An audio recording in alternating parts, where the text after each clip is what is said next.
Hello Sagittarius, welcome po sa inyong reading. So this is for your August the 22nd to August the 25th reading. Para po sa mga bago, don't forget to click the subscribe button, smash the like button, comment below kung kayo po ay nakaka-resonate and hit the notification bell.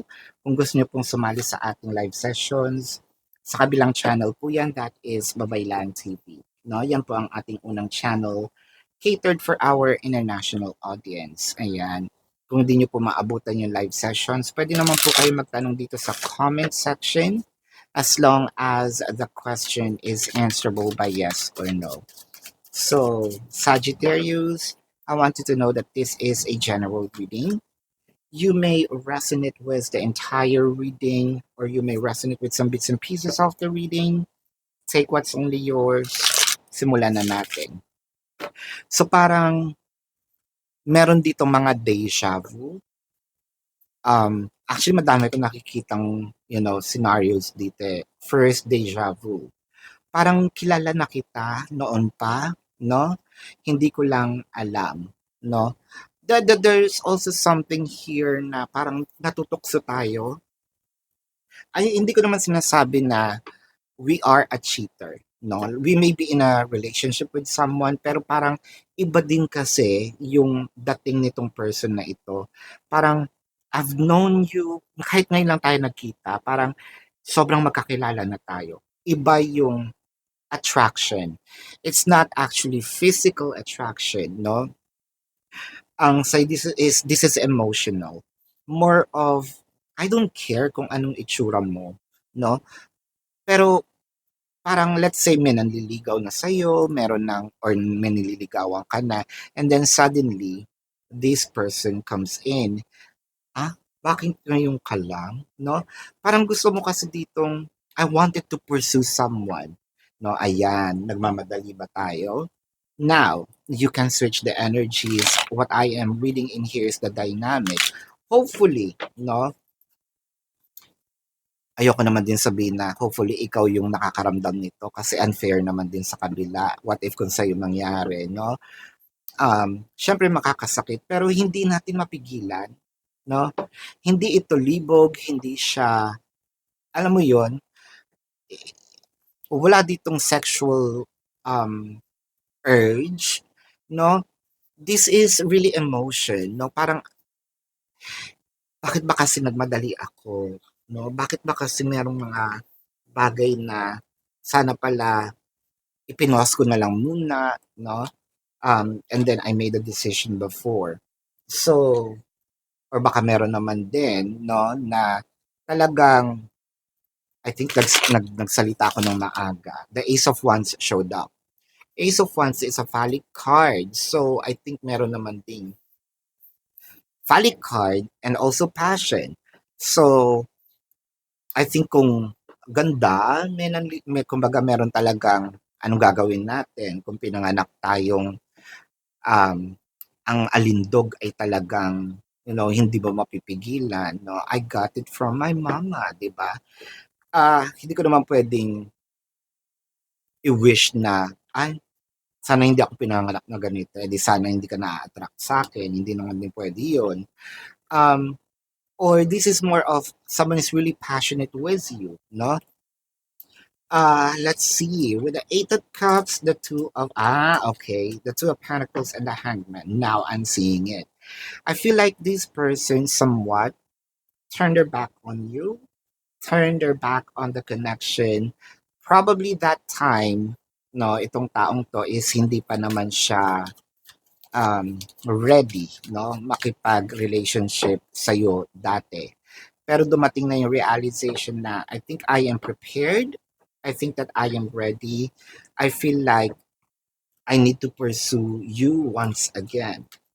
Six of Wands and the Page of Swords. I'm ready for a commitment.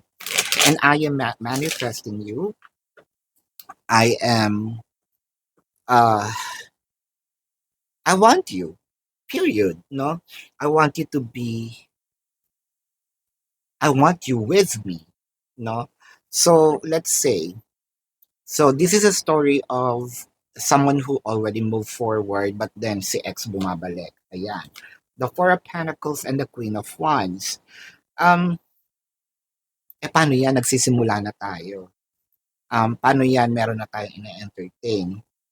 Ah, Meron talaga ang hirap ng desisyon na 'to. Sabihin natin there is still a bit of a feeling, pero for a few numbers of you, what I am seeing is just kakausapan lang kita pero hanggang diyan ka na lang, 'no? Um, I am seeing more of hindi na kasi bumabalik si Sagittarius sa ex or most likely, a huge number of Sagittarius never, 'no? Puwede tayong mag-usap, pero let's just be friends, but we cannot bring the past back, 'no? Kasi, um, meron na akong ine-entertain na iba. With the Seven of Swords, the Ace of Cups, the Ten of Wands, and the King of Swords. So, I feel like this person betrayed you, betrayed your trust. The Seven of Wands, the King of Pentacles. So, ah, ayoko namang sabihin makapal yung mukha kasi gumawa siya ng hindi maganda sa'yo. Ngayon ba, binabalikan ka kung kailan ka naka-move forward. I think that this person bubulabugin ka, no? Para makuha ka niya uli. But I think you're going to stand your decision. You're gonna stick to your decision of hanggang friends na lang, no? Hindi ka na pwedeng bumalik, no? I am also happy with the person that I am entertaining right now. Munti ka na, no? Munti ka na akong bumigay. Munti ka na akong magsabi ng yes. Pero I am much wiser now, no? I am much stronger now, no? So, kung tatanggapin mo ang offer ko, sabi ni Sagittarius dito, hanggang friends lang. Hanggang dun na lang.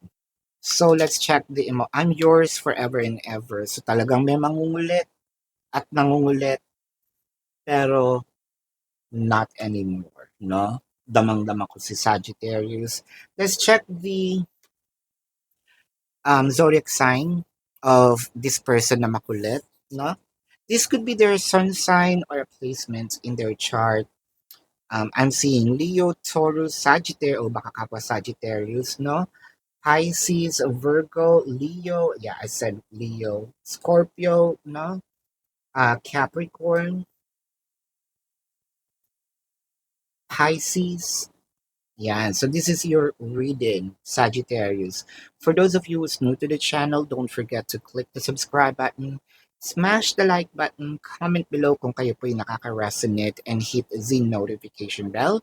Kung gusto niyo pong sumali sa ating live session sa kabilang channel po yan, that is Babaylan TV. Kung hindi niyo po maabutan yung live sessions, pwede naman kayo magtanong dito sa comment section as long as the question is answerable by yes or no. And alam niyo po sa sarili ninyo, Sagittarius, kung matatanggap niyo, no, ang sagot na yes or no. Kung hindi po dumiretso na kayo dyan sa ating question form, there is a link, no, dito po sa description box ng video na ito.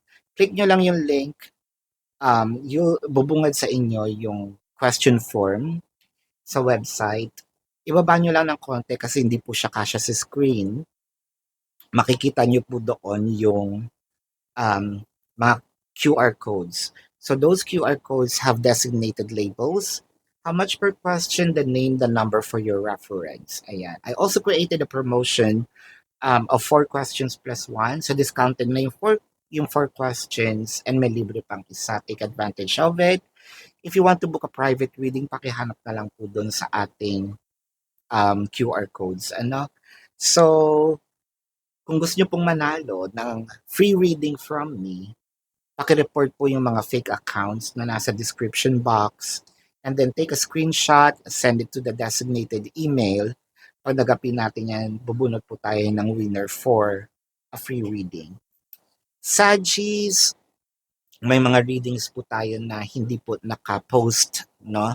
dito sa YouTube, katulad po ng X-Files.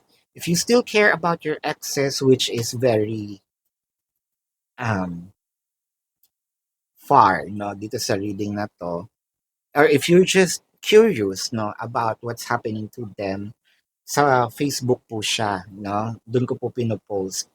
And doon po sa website natin, makikita niyo yung mga icons ng iba't ibang social media accounts. So, kung gusto niyo po akong i-follow, click nyo lang yung icons doon sa ating website. Madadirect na kayo dun sa Facebook po. You don't need to type anything. This is your reading, Sagittarius, Love and Light. Namaste. See you po sa susunod na reading. Goodbye.